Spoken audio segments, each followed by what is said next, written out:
Boa noite, gente. Meu nome é Milton, sou médico. Tô com o Vitor aqui, meu amigo. Eu fui convidado pela Laís para fazer um vídeo para a Conferência Natureba da UFRJ de falar um pouquinho sobre o crudivorismo. Acho que é um tema que agora está começando a ser debatido no cenário acadêmico, que eu achei muito legal.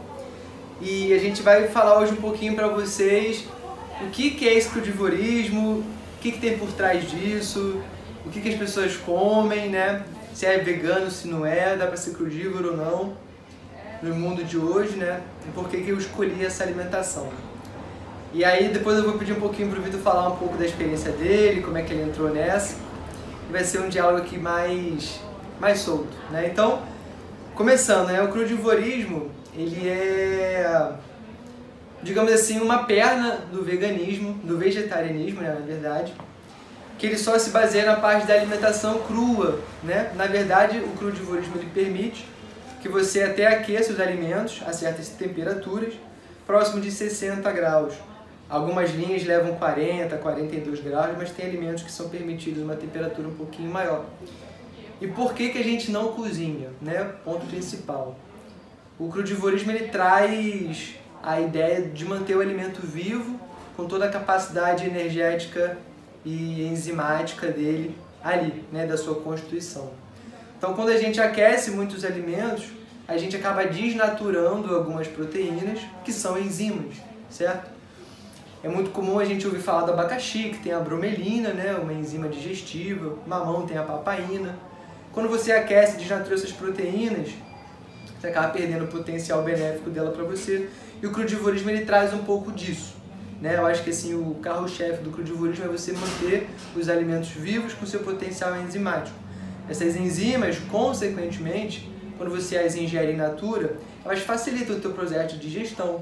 Outros nutrientes também não perdem algumas qualidades químicas sem o aquecimento, também te beneficiam da parte nutricional. E aí, dentro dessa questão de não aquecer o alimento, existem três pilares, digamos assim, alimentares, né, hoje em dia, que buscam não aquecer os alimentos, que é o crudivorismo, a alimentação viva e o frugivorismo. São muito semelhantes, mas tem algumas diferenças específicas.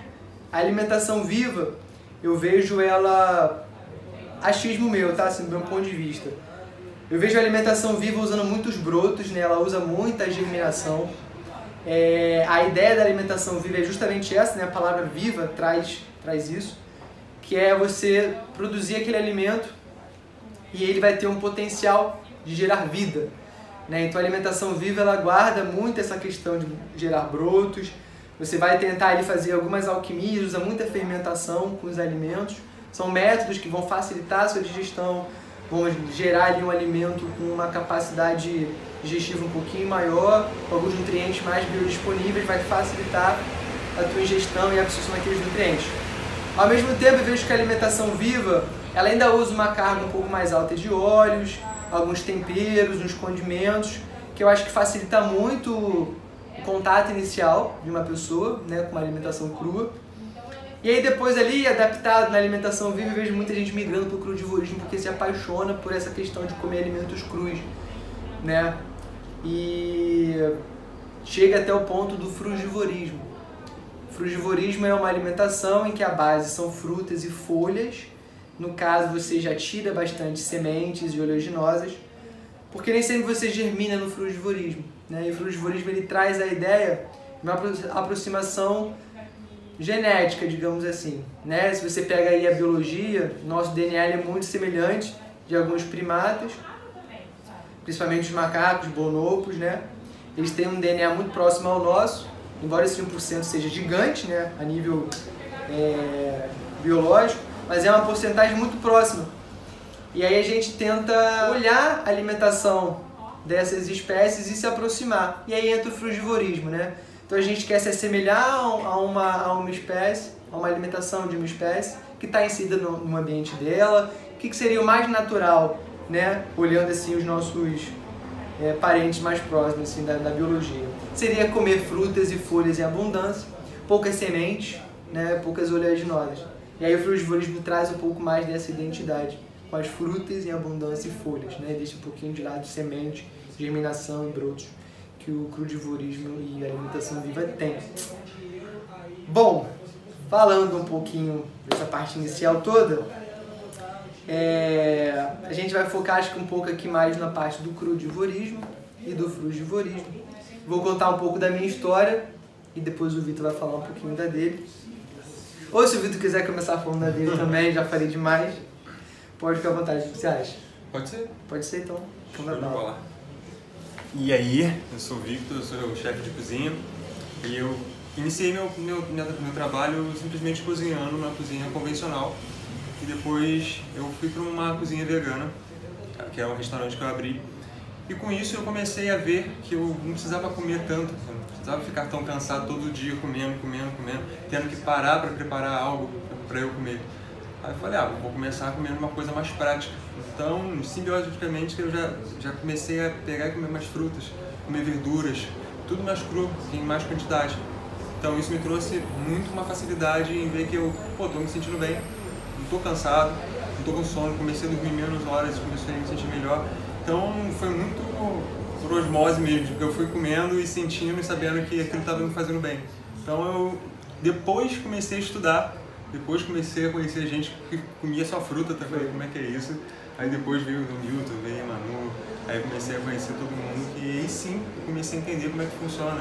Que realmente é um outro plano, é um outro sistema que a gente vive, né? Porque realmente é uma situação que a gente se coloca como uma situação incrível em saúde mental, saúde física e assim, paz. A gente vê hoje, né, Vitor, que assim, é muito debatido as doenças crônicas, né, alimentação saudável, e parece que a alimentação saudável cada vez mais ela está ficando industrializada, né? A indústria ela pega a ideia, produz algum alimento, e esse alimento vai estar cheio de substância química, vai estar cheio de compostos ali para alterar sabor, para dar um paladar mais próximo de algum paladar viciado mesmo, né?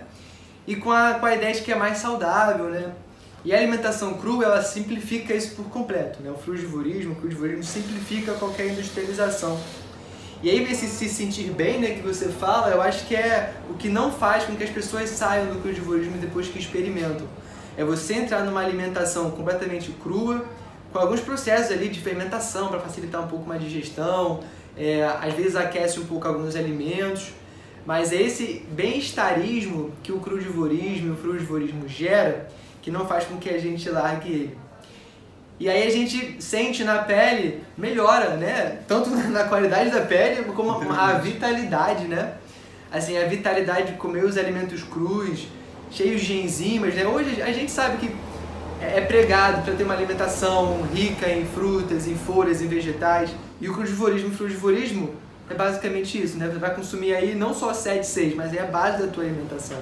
São alimentos... é uma alimentação que você vai ver que você não tem rótulo, você não precisa saber se a banana tem glúten, se tem lactose, se tem algum produto que vai te causar inflamação, irritação, alergia. Simplesmente está ali, pronto para você consumir. Então não tem nada mais perfeito do que já vem temperado da árvore, já vem temperado do pé e você come. Exatamente. Então você não cria nenhuma... Vou colocar 10 temperos, são 10 coisas que teu corpo vai ter que fazer, 10 coisas que teu corpo vai ter que ler. Então se torna muito mais simples realmente você colocar uma alimentação simples. Exatamente. E tudo que você precisa a nível de enzimas, de nutrientes, de compostos antioxidantes, de flavonoides, né? Tudo que a gente hoje lê, a nutrição estuda, né? A área que está crescendo pra caramba, né? De compostos bioquímicos ali com potencial preventivo, tá tudo nas frutas, nas folhas, nas verduras, né? Não necessariamente crus, mas quando crus, muitas das vezes guarda esse potencial enzimático ali 100%. Né? Então assim, eu acho que é uma alimentação que vai crescer bastante. Achei muito legal dela começar a estar sendo debatida aí na área acadêmica e trazer um pouquinho da minha vivência, da vivência do Vitor para vocês. Acho que vai ser muito positivo, com certeza. Geralmente a gente sempre pensa também no crudivorismo, a pessoa já pode assim, mas vou comer só salada, se restringe muito em saber o que pode comer. Assim, na verdade, se vocês forem ver, dá para fazer muita coisa. Eu faço tortas, eu faço empadão, se quiser, a gente pode fazer tudo. De modo geral, você pode realmente trabalhar com o melhor tipo de alimento no melhor tempo dele.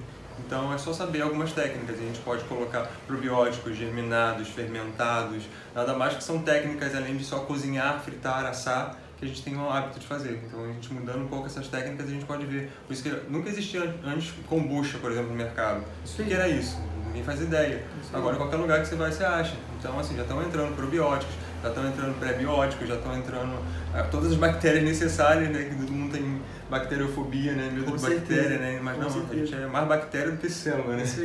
Então, praticamente, a gente tem que realmente se alimentar e fortalecer o corpo com essas bactérias. Então, tem os queijos fermentados, vivos. Então, essa é uma alimentação viva também. Então, isso aí. Eu vejo muito também uma galera que se torna vegetariano estrito, né? Vegano. E continua tendo queixa gastrointestinal, problema de digestão, continua constipado, ou continua tendo alguma diarreia, um incômodo ali a nível de estômago, intestino, por conta dessa alimentação que vem querendo gourmetizar o vegetarianismo e entra com muito aditivo. E quando você pensa no crudivorismo, é simples porque é cru, mas não quer dizer que é sem sabor, né? Não quer dizer que é sem tempero, não quer dizer que você pode gourmetizar um pouco. E o Vitor dele, depois eu vou deixar no Instagram dele, vocês vão ver que ele é um alquimista da alimentação crua, né? Assim, tem uma experiência enorme e não tem como você olhar os pratos dele e não te dar água na boca, né? Ele é um monstro da cozinha, crua, né? E vegetariana e vegana também. Até recomendo que vocês o vejam. Né? E aí o crudivorismo, frugivorismo também, ele traz muito essa simplicidade. Eu gosto de falar que é um minimalismo na parte de se alimentar, mas ao mesmo tempo pode ser complexo, né? A parte de você querer, você querer dar sabor, né? E ao mesmo tempo que quando você tiver preguiça, você descasca uma banana, você abre ali uma alface americana e já é o Big Mac da galera, né? A gente brinca bastante. Você cria um paladar muito diferente, tá? Você consegue tirar seus vícios do paladar, tá? Então isso é muito legal. A gente está acostumado com uma alimentação viciada em açúcar, viciada em condimentos. Quando você vai simplificando a tua alimentação, você consegue se alimentar de coisas muito mais in natura, que é positivo. Você consegue parar com alguns vícios, algumas compulsões, alguns impulsos alimentares, e é mais o benefício da alimentação crua, né? Então assim, a gente só consegue ver coisas boas dentro desse universo.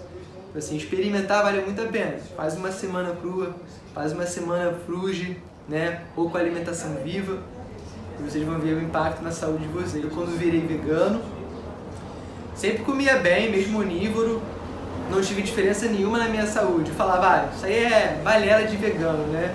Passa a comer produtos não animais, passa a se sentir bem. Eu falei, não mudou nada na minha saúde, minha vida foi normal. Mas quando eu entrei pro crudivorismo, aí eu falei, caramba, alguma coisa está acontecendo. Assim, a vitalidade, a leveza que traz pro corpo é muito grande, né? Eu acho que isso é com todo mundo, né, cara? E é incrível a recuperação do corpo, é incrível como o corpo funciona. Simplesmente você vê que o corpo começa a desenvolver uma velocidade, um reflexo, tudo tem uma melhora. É incrível e assim, do veganismo mesmo pro crudivorismo tem uma diferença imensa. Até pro frugivorismo mesmo também, você vai sentindo cada vez mais simples a tua forma de trabalhar o corpo. Não vai estar nunca pesado, vai estar sempre ativo. Toda vez que você termina de comer, 10 minutos depois você já quer correr. Isso aí. Sente o teu corpo pesado. Independente de quantidade, né? Independente. Às vezes a gente come quantidades absurdas de fruta e folha. Assim que você acaba de comer, você tá satisfeito, tá com uma plenitude, mas assim, 20 minutos você tá pronto pra correr a maratona. Tomar 30 copos e depois ir treinar, igual a gente fazia. Exatamente. Assim, é de uma digestibilidade muito grande. Eu acho que esse conforto digestivo é alguma coisa que as pessoas esqueceram que existe, né? E que vale a pena ser experienciado. Acostumada com peso, né? Peso no estômago, sensação de peso. plenitude. E não é assim, né? A vida fica muito mais leve no frugivorismo. Agora, a gente carece, isso eu acho que puxando um pouco mais para a parte científica, a gente carece ainda de algumas fontes, né? Tem algumas referências, mas a nível de nutrientes, a nível de equilíbrio de dieta, a nível de teor proteico, de gordura, quanto que eu como disso, daquilo, eu acho que vale a pena procurar um nutricionista, um profissional.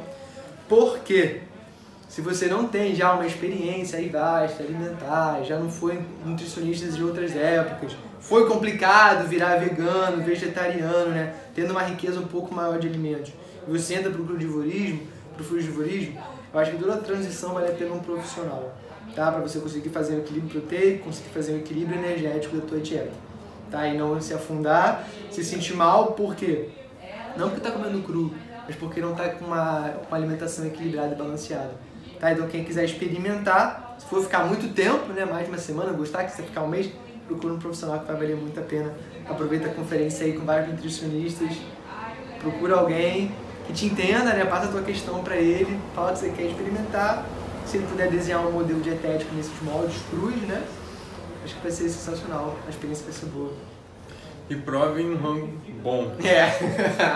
Que vale muito a pena, muita né? diferença. Iniciar essa alimentação assim, gourmetizando um pouco, né? Vale muito a pena, vale muito a pena. Olha lá, dá uma pesquisada, tem receita muito boa, tem muita coisa que facilita você